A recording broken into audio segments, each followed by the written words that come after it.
Assalamualaikum warahmatullahi Assalamualaikum wabarakatuh. wabarakatuh. Kami dari kelompok 9 akan mempresentasikan hasil proyek algoritma dan pemrograman kami yang bertemakan minigame. Sebelumnya, perkenalkan, saya Raifan Putra Hadian dengan NIM 2404388 dan rekan-rekan saya. Perkenalkan, nama saya Raira Kirana Sulaiman dengan NIM 2404347. Perkenalkan, nama saya Dias Fauzil Ramadan dengan NIM 2407847. Baik, selanjutnya akan kami mulai saja. Yang pertama itu akan dijelaskan tema dari kelompok kami oleh Raira. Baik, terima kasih Raifan. Untuk yang pertama, kami akan sedikit menjelaskan terkait tema games. Proyek yang dibawakan oleh kelompok 9 adalah berupa mini games, yang di sini merupakan jenis permainan ringan yang mudah dimainkan dan tidak membutuhkan spesifikasi perangkat yang keras ataupun tinggi. Mini games yang dibawakan berupa kumpulan dari beberapa games yang kami satukan dalam satu program, di mana pemain atau player yang memainkan games ini bisa memilih games yang ingin dimainkan. Biasanya memiliki ukuran file kecil, gameplay sederhana, dan tidak membutuhkan waktu lama untuk dimainkan.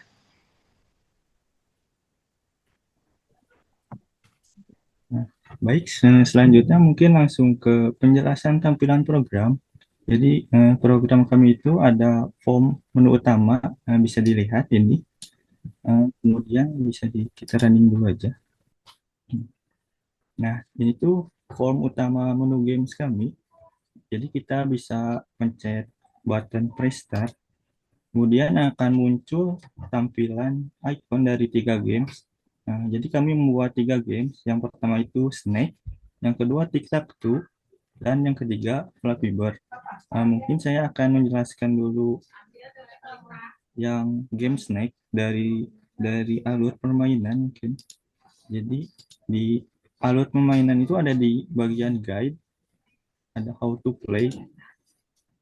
Jadi yang pertama itu ada kontrol arah ular. Gunakan tombol panah atas, bawah, kiri, kanan pada keyboard untuk mengubah arah gerak ular. Kemudian, ular akan terus bergerak secara otomatis ke arah yang terakhir ditekan. Yang kedua, makan bola makanan. Setiap ular menyentuh bola makanan, skor bertambah dan tubuh akan bertambah panjang. Yang ketiga, hindari tabrakan. Jangan sampai kepala ular menabrak diri sendiri atau menabrak pembatas dinding.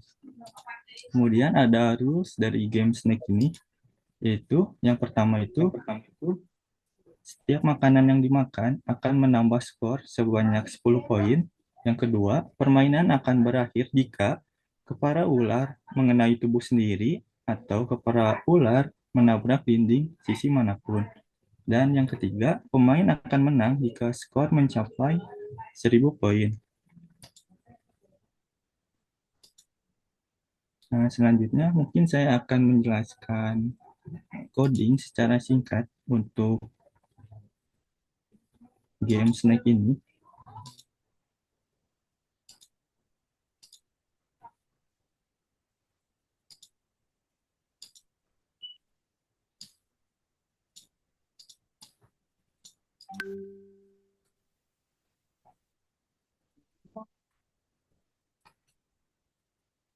Nah, coding dari game Snake ini saya memakai prosedur form keydown. Tujuannya itu untuk mengubah arah gerakan ular. Kemudian ada form move snake, yaitu untuk menggerakkan ular. Kemudian ada prosedur form create, itu untuk menciptakan si kepala ular secara random, terus kemudian menciptakan makanan ular. Pada prosedur make new pose eat balls, itu munculnya tuh secara random. Kemudian ada si snake body create, jadi setelah memakan makanan ular tuh si snake-nya tuh tambah panjang. Nah, ini ada warnanya si LY itu, jadi setelah memakan tubuhnya itu akan berwarna putih dengan ST circle itu ukuran bentuknya lingkaran. Kemudian ada prosedur form destroy. Ini tuh untuk si makanannya. Jadi setelah dimakan itu bakal hancur dan bakal ada keluar di tempat lain. Nah, kemudian ada prosedur add new body. Itu seperti nyambung yang sebelumnya. Jadi setelah memakan itu menambah body gitu, nambah badan. Kemudian ada move body yang sebelumnya itu belum bisa digerakkan. Jadi setelah ada prosedur move body ini, si badannya itu ikut bergerak si sama kepalanya. Kemudian ada function is collision with body. Jadi kalau misalnya si snack-nya tabrakan dengan tubuhnya sendiri, akan dinyatakan game over. Ini ada prosedur game overnya. Terus kemudian ada juga prosedur bagaimana player menang. Jadi ketika skornya mencapai 1.000, terus ada prosedur timer one timer itu untuk menggerakkan snake. Jadi si snake-nya itu akan bergerak secara otomatis. Kemudian ada reset game. Jadi setelah kalah atau menang, tampilan si gamenya itu akan ke reset. Yang awalnya misalnya snake-nya udah panjang jadi ke reset jadi kecil lagi.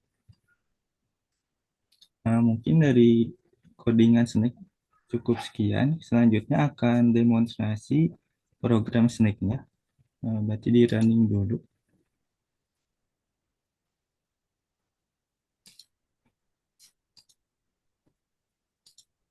Nah, kami itu di program Snake itu ada 3 mode. Yang pertama isi, langsung diklik. Jadi untuk game yang isi ini, si Snake-nya tuh kalau misalnya ke atas itu masih nembus itu, keluar dari bawah.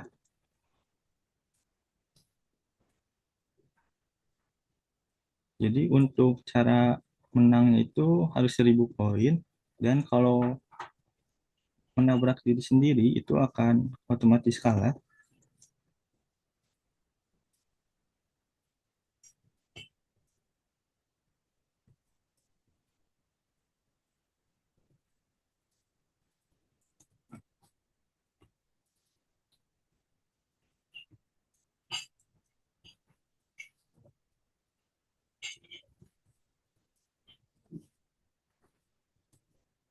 Nah, di sini tuh kalau misalnya udah nabrak diri sendiri gitu, akan muncul game over dan keluar skornya berapa dan ada pertanyaan mulai lagi atau tidak. Jika kita pencet yes, itu akan ke reset dan mulai lagi. Eh, Mungkin untuk keluarnya itu nggak ada button karena agak susah menampilkan button di ini. Kalau misalnya ditambahkan button tuh si snake-nya tuh nggak akan bisa berpindah arah gini. Jadi si form one key down-nya tuh nggak akan gerak. Jadi untuk keluar dari itu tuh tinggal mencet ini aja. Next. Nah, kemudian ada yang difficulty normal. Bedanya tuh apa dari yang isi? Bedanya tuh ada pembatas dinding. Jadi kalau kita nabrak tuh otomatis kalah. Nah, kemudian ada yang difficulty hard. Nah, bedanya hard sama yang sebelumnya itu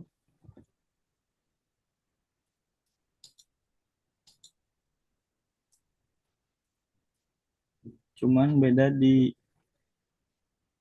arah ininya pergerakan snake-nya. Jadi cuman diubah di timernya.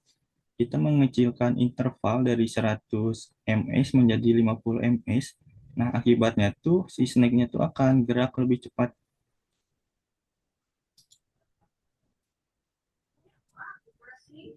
Mungkin sekian dari penjelasan game Snake.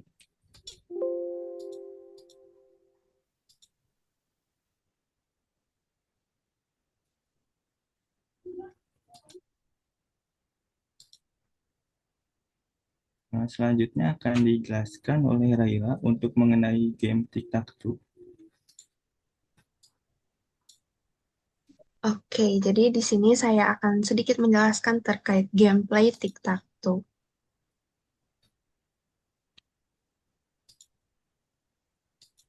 Oke, nah di sini kami membawakan games berupa tic-tac-toe yang memunculkan pilihan apakah ingin bermain dengan player lain atau dengan bot. Lalu, mungkin boleh coba untuk dimasukkan ke player 1 versus player 2. Nah, ketika masuk dengan programnya sendiri, nanti akan langsung dimulai gamesnya tanpa ada timer games itu sendiri. Nah, tujuan permainannya itu menjadi pemain pertama yang berhasil membuat garis lurus, horizontal, vertikal, atau diagonal. Nah, dari sini tuh bisa dilihat gitu ya, ada eh, bentuk ukuran persegi gitu. Yang di sini tuh kita memunculkan button berukuran 3x3, lalu ada skor masing-masing dari player X dan player O, lalu ada button reset, di mana di sini tuh button reset tuh memulai ulang permainan gitu dan memulai ulang skornya. Jadi semisal dari player X sudah menang dan nanti misalnya memencet button reset itu tuh si skornya akan keulang lagi gitu. Sedangkan kalau new game itu memulai ulang permainan tanpa mengulang skornya. Lalu di sini ada button exit juga, di mana nanti tuh kalau untuk button exit akan kembali ke form utama tic-tac-toe. Mungkin di sini akan langsung ke coding tic-tac-toe aja.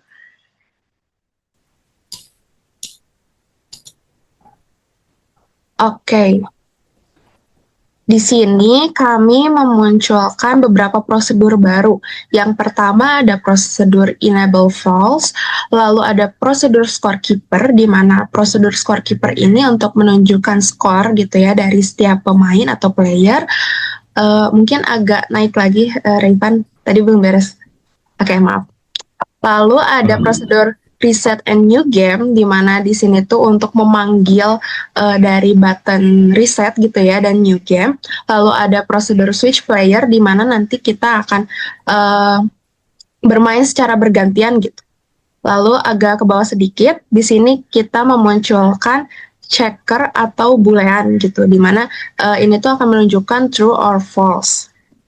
Lalu ada di variabelnya ada current player, yaitu char, untuk memunculkan si playernya X atau O.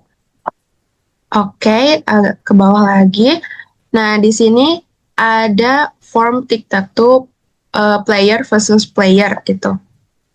Lalu ke bawah, selebihnya sama gitu dari button 1 sampai 9. Oke, cukup. Di sini ada enable false, di mana di sini tuh untuk menunjukkan si button-buttonnya itu sendiri gitu ya. Lalu ada prosedur scorekeeper untuk menunjukkan dari skor-skor dari tiap pemain. Lalu di sini ada prosedur untuk si button-buttonnya itu sendiri dari button 1, 2, 3 atau button 4 dan lain-lain. Itu tuh untuk menunjukkan si buttonnya ini apakah berbentuk vertikal, horizontal, ataupun diagonal. Untuk player X dan player O ini sama. Dan di sini saya sedikit menunjukkan terkait setiap pemain ini menang gitu. Saya akan memunculkan play sound gitu untuk si pemain ini menunjukkan apakah dia menang atau kalah. Nah, di sini tuh saya memunculkan win sound gitu. Lalu boleh ke bawah lagi, untuk player X dan player O di sini sama. Boleh ke bawah lagi, terus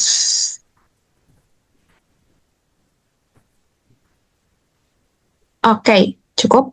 Nah, di sini ada button reset and new game. Di sini, di mana kalau untuk button reset and new game, ini tuh di mana si player X dan player O, semisal salah satu dari mereka itu menang dan memencet button reset and new game, di mana skornya ini akan mengulang kembali dan permainannya pun akan mengulangnya kembali. Lalu di bawahnya ada button new game. Jadi di button new game ini tuh skornya nggak akan reset, tidak akan terreset, tapi permainan akan mengulang lagi. Lalu di sini memunculkan prosedur reset and new games seperti yang saya jelaskan tadi. Boleh ke bawah lagi. Lalu ada prosedur switch player, di mana ini tuh akan menunjukkan giliran gitu dari setiap pemain, apakah giliran pemain X atau pemain O. Lalu di bawahnya ada button exit seperti yang sudah saya jelaskan sebelumnya, di mana button exit ini tuh akan ketika kita tekan button exit, maka permainan akan selesai dan si formnya ini tuh akan menuju ke form pilihan games yang sebelumnya. Seperti itu mungkin dari coding tic-tac-toe. Mungkin boleh untuk coba di running.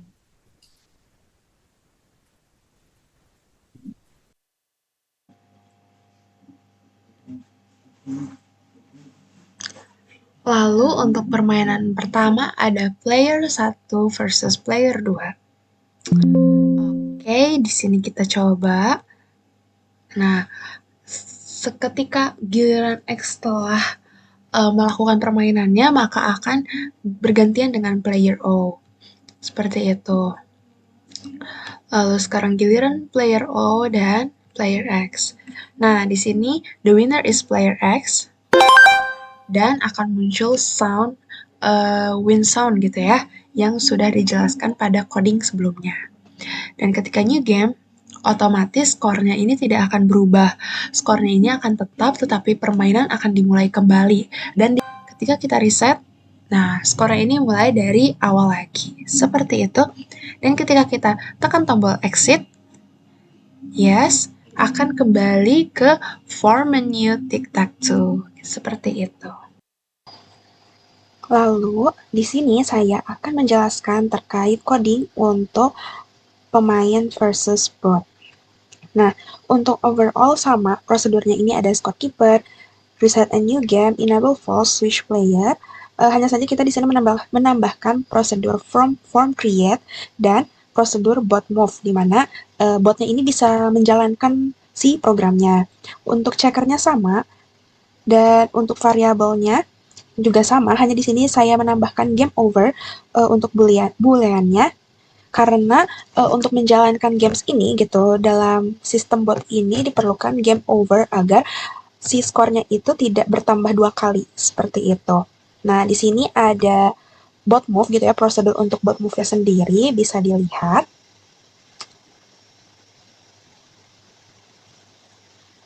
Oke, selanjutnya ada button 1 tick. Di sini hampir sama seperti yang player versus player, hanya saja di sini kami menambahkan if game mode sama dengan bot and button 1 tick, enable, dan bot move. Ini tuh agar si botnya ini tuh bergerak gitu di saat permainan turn O-nya ini. Jadi saat gilirannya player O, si bot ini bergerak sebagai player O, seperti itu. Dan ini tuh sama sampai dengan button 9. Selanjutnya, untuk prosedur scorekeeper ini sama, hanya saja saya menambahkan if game over dan exit. Ini tuh seperti yang saya bilang sebelumnya, agar skornya ini tidak bertambah 2 kali. Lalu, ini adalah bentuk agar si player X dan player O ini bisa bergerak secara vertikal dan horizontal serta diagonal. Jadi, untuk ngecek mereka menang atau tidak, bisa dilihat gerakan dari si player X atau player O. Di sini saya menambahkan game over sama dengan true agar seperti yang saya bilang sebelumnya agar skornya tidak bertambah 2 kali. Dan ini untuk player X dan ini untuk player O. Jadi sama saja. Oke, selanjutnya ada reset and new games. Overall ini sama seperti yang sebelumnya, hanya saja saya menambahkan game over itu false. Lalu di sini ada button reset, di mana di sini skornya ini seperti yang seperti di mode sebelumnya gitu ya, player 1 versus player 2, bahwasanya button reset ini tuh akan mengulang skor sekaligus mengulang permainan. Di sini ada reset and new games, dan ada juga prosedur switch player. Di sini agar permainannya itu bisa bergiliran gitu ya, untuk gilirannya siapa dan current playernya ini siapa. Lalu ada button new game, di mana button new game ini tuh tidak mengulang skor, hanya saja mengulang permainan. Di sini memanggil reset and new game. Lalu di sini ada button exit, di mana ketika kita menekan button exit, kita akan kembali ke form menu utama si tic-tac-toe-nya. Gitu. Lalu jangan lupa untuk menambahkan prosedur form create yang berisikan game mode yaitu bot. agar si botnya ini bisa bergerak di permainan. Seperti itu untuk coding dari player versus bot. Baik, selanjutnya akan dilanjutkan dengan permainan player versus bot. Baik, di sini kita bisa lihat yang gerak adalah bot gitu ya. Dan bisa kita lihat the winner is player X gitu. Ketika kita tekan new game, otomatis skor dari player X itu tetap dan tidak berubah. Lalu ketika player X menang dan kita coba untuk tekan tombol reset, otomatis skornya mulai dari 0 lagi. Dan turnnya ini masih pemain X gitu ya. Oke. Karena ini dari bot sendiri gitu, teman-teman itu bakal seperti kita bermain sendiri, hanya saja permainan ini kita berlangsungkan dengan bot gitu, dimana akan otomatis si O ini tuh bakal kerja sendiri. Seperti itu, dan ketika kita tekan tombol exit, akan kembali ke menu tic-tac-toe. Seperti itu, dan ketika kita tekan exit game, akan kembali ke tampilan mini games. Seperti itu, mungkin kurang lebihnya segitu dari TikTok dan selanjutnya akan ada penjelasan dari games Flappy Bird yang akan dijelaskan oleh Dias. Jadi selanjutnya adalah game Flappy Bird yang ada di menu ini juga sama seperti game yang lain.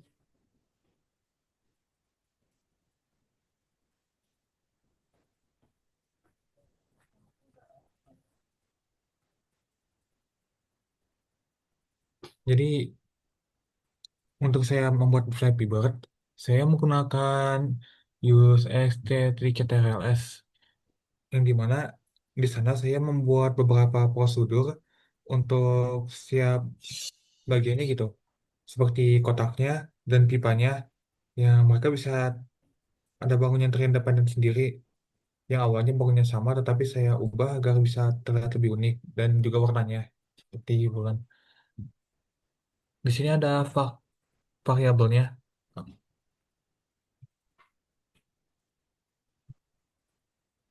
Prosedur yang pertama adalah prosedur di form gameplay satu yang prosesnya. Di sini, di sini itu yang mengatur bagaimana di saat bulannya itu mati di saat mereka bertabrakan dengan bangunnya itu tersendiri.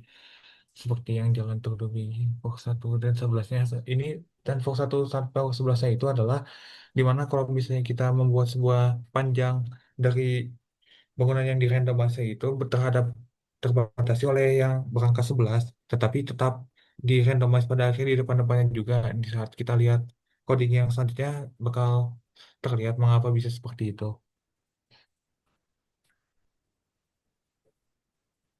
Selanjutnya adalah prosedur di form gameplay variable titik form create yang mempunyai variabel yang sama, tetapi variabel di sini itu digunakan untuk pipa sama seperti yang sebelumnya. Kita bisa lihat di sini bahwa kotak yang saya maksud itu yang awalnya bentuknya kotak menjadi sebuah lingkaran kotak di shape create dan istilah elips untuk sebagai lingkarannya. Baris kalau untuk maknanya, karena untuk sebuah posisinya, leverannya agar untuk bisa dipencetnya bakal terhadap arah yang benar gitu. Yang pokoknya sudah saya jelaskan sebelumnya dan ini selanjutnya adalah pipanya yang sama seperti di atas sebelumnya hanya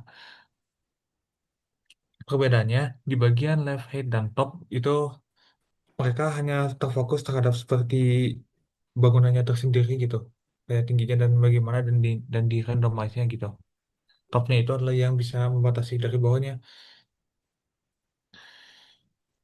dan di bawah adalah value dari variabel yang di atas sudah dibilang tadi gitu. Di sini kita bisa mengset kecepatannya dan seperti itu agar Flappy Bird-nya bisa makin lebih cepat jatuhnya atau lebih lambat kayak gitu. Yang di bawah terakhir adalah hanyalah sebuah tombol di mana kalau misalnya kita pencet Flappy Bird tetap bisa berjalan saja gitu dari event itu yang langsung ke key-nya yang bakal jadi press key gitu di saat kita mulai.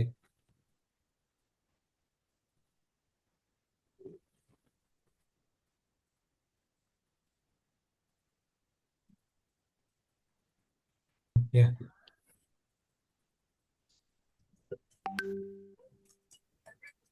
selanjutnya adalah di bagian play-nya, dimana kita bisa lihat di saat pemula itu, dia bisa menggerakkan sebuah bulannya di kota-kota yang ada di jalanan begitu maksudnya. Di sana tuh, bulannya itu bisa tertabrak oleh salah satu balkon air dan tertutup di dalamnya, tetap pulang lagi gitu. Awalnya saya berpikir ingin menambah skor dan juga ingin membuat kalah dan menang seperti itu. Cuma saya kira kalau misalnya permainan seperti ini bisa dimainkan secara lebih lama gitu dan tanpa batas tersendiri, di mana kota-kotanya bakal makin randomize dan makin naik turun dan lebih variatif gitu. Seperti mencoba mencari sebuah akhir pada akhirnya gitu.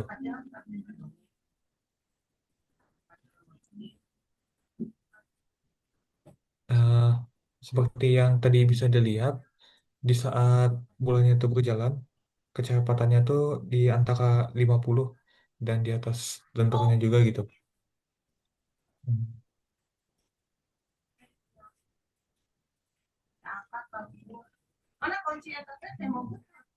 Jadi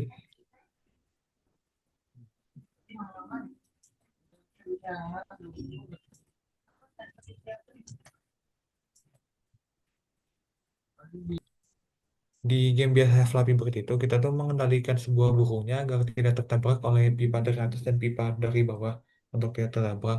Cuman di sini dengan begitu saya tidak bisa membuat settingan yang pas gitu untuk seperti bintang dan warna birunya gitu yang lebih seperti temanya gitu. Jadi saya berpikir saya ubah semuanya menjadi bentuk kotak seperti ini gitu, yang dimana bulannya agar bisa terus melewati, bakal terus berjalan seperti situ saja dan bakal tertabrak di saat berhenti itu makin lama tetap bisa jalan begitu. Itu dari collision, dari yang pas saya tulis di kode seperti itu, bila kalau misalnya pipanya adalah kurang atau lebih itu bakal berhenti di tempat tertentu seperti itu. Dan ya pada akhirnya bulan ini bakal tetap berjalan walaupun tertabrak juga. Ya kayaknya itu aja.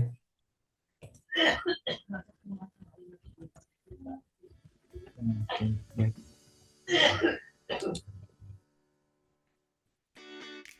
Mungkin sekian dari kelompok kami mengenai penjelasan dari mini game, yaitu game Snakes, game Tic-Tac-Toe, dan game Flappy Bird.